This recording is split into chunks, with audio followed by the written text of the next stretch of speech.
What's going on? Why is Dave Chappelle going to Africa? Why does Mariah Carey make a $100 million deal and take her clothes off on TRL? A weak person cannot get to sit here and talk to you. Ain't no weak people talking to you. So what is happening in Hollywood? Nobody knows. The worst thing to call somebody is crazy is dismissive. I don't understand this person, so they're crazy. That's bullshit. These people are not crazy. They're strong people. Maybe the environment is a little sick.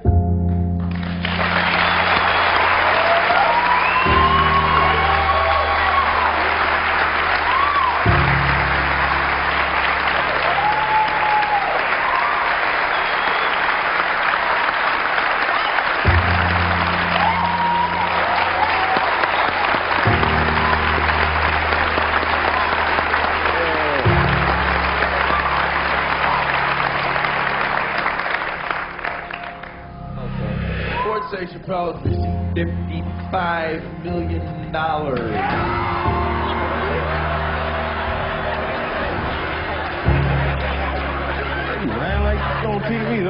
Was this sketch, one of the last he did for Comedy Central, a clue, a hint of what was to come, a conflicted comedy genius bearing his soul? I'm rich, man! Dave Chappelle supposedly had it all, a $50 million contract from Comedy Central, a hit TV show, best-selling DVDs.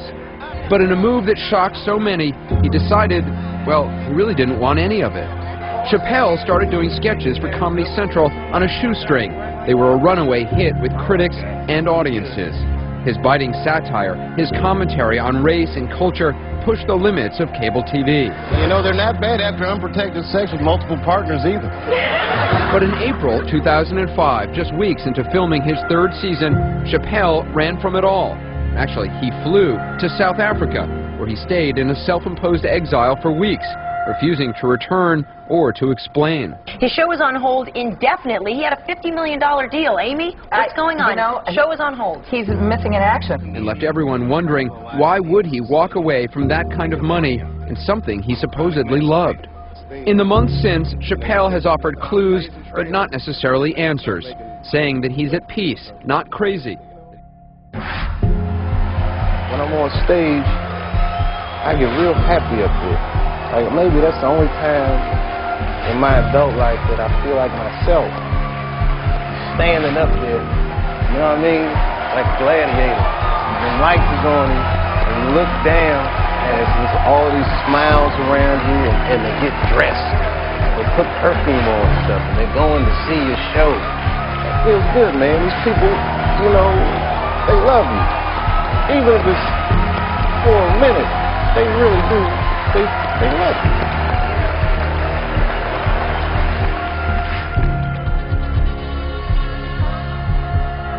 Name your price in the beginning. If it ever gets more expensive than the price you name, get out of there. The MC introduced me. I can remember the introduction. You know, folks, everybody's got to start sometime, and tonight is this young man's first time on stage.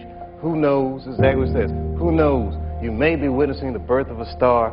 Please welcome Dave Chappelle.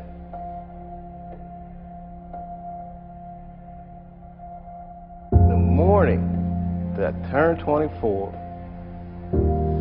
phone rang, and my sister was like, Dad had a stroke. For the next year, I watched my father teeter on life and death. Dad dies. And that's hard for a young dude in his life. That's a real tough loss. I was there when he died. And he went from being my father to what are we going to do with the body? Within moments, it was over. And I'm going through all this stuff, and this is the guy I would usually talk to, right? Dad. And I got to figure this out for myself. I want to figure this out for myself.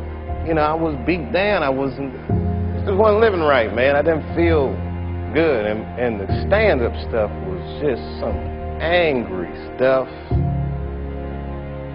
It was just like I was kind of bottoming out. Look, man, at that point in your life, is something so real in contrast to what Hollywood is, a very powerful illusion. When your dad died, it kind of just broke the spell, like, oh, this is bullshit. Look, I've been spending so much time doing this. What about my family? What about my friends? Wait, whatever happened to my friends? Damn, I don't even have any friends. Ugh. I was freaked out, man, with the fame thing and being called crazy and drug addict and all these things. Scared me. You know, just being treated that way. Like I'm not a person anymore. You say this shit about me in front of my children, and you know, who the f do these people think they are? And they don't know what happened. You know, I have not spoken about what would make a person walk off the set of a successful show and go to Africa. But again, people don't understand it, so they call me crazy, and I don't like that. Nobody remembers that I walked away from the show twice last season. Nobody asked about it. Nobody asked about that. You know, in one of these magazines, Newsweek, it's a very credible magazine, and they're saying you know, maybe I smoke crack, and it was all innuendo. And the magazine as credible as Newsweek, I was very surprised that this was happening.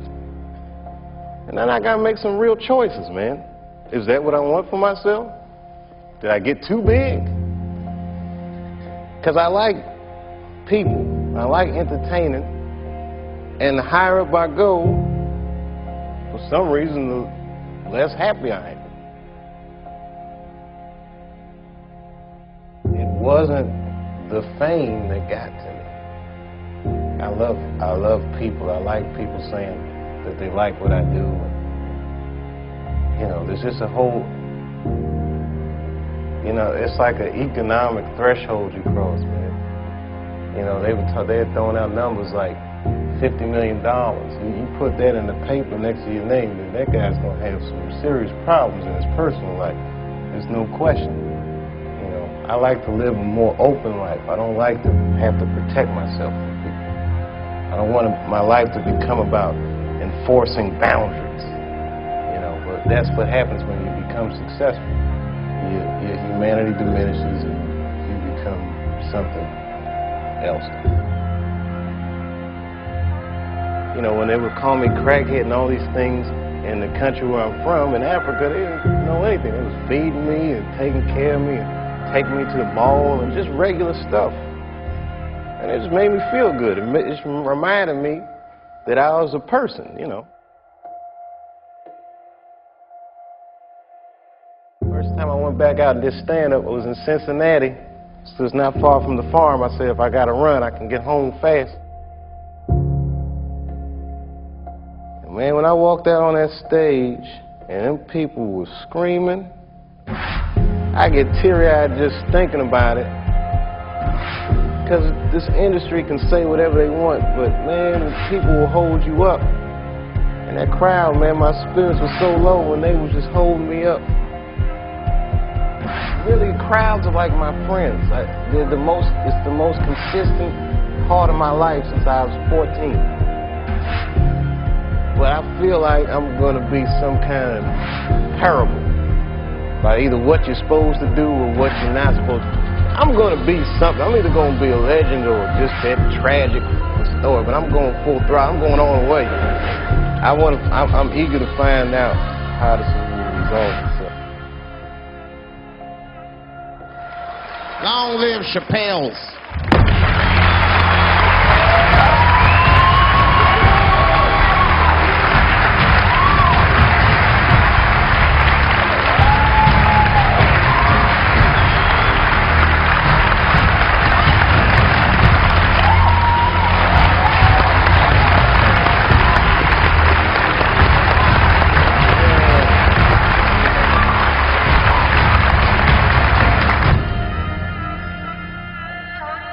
That's what it's all about. Everybody usually wants to be famous so they can rock nice jewelry and all that shit. They already got a macaroni necklace. I got valuable shit. I got valuable shit. I'm not in it for that. Only kind of shit I want to do with fame is like decadent, as I want to go to Vegas to the $5,000 blackjack. And I don't even want to play. I just want to be such a big star that I could go up to one of the players in a tight hand and put my dick on their show. And I'm such a celebrity, they think it's funny. Hey, what the fuck? Oh, shit, Dave Chappelle. Wow.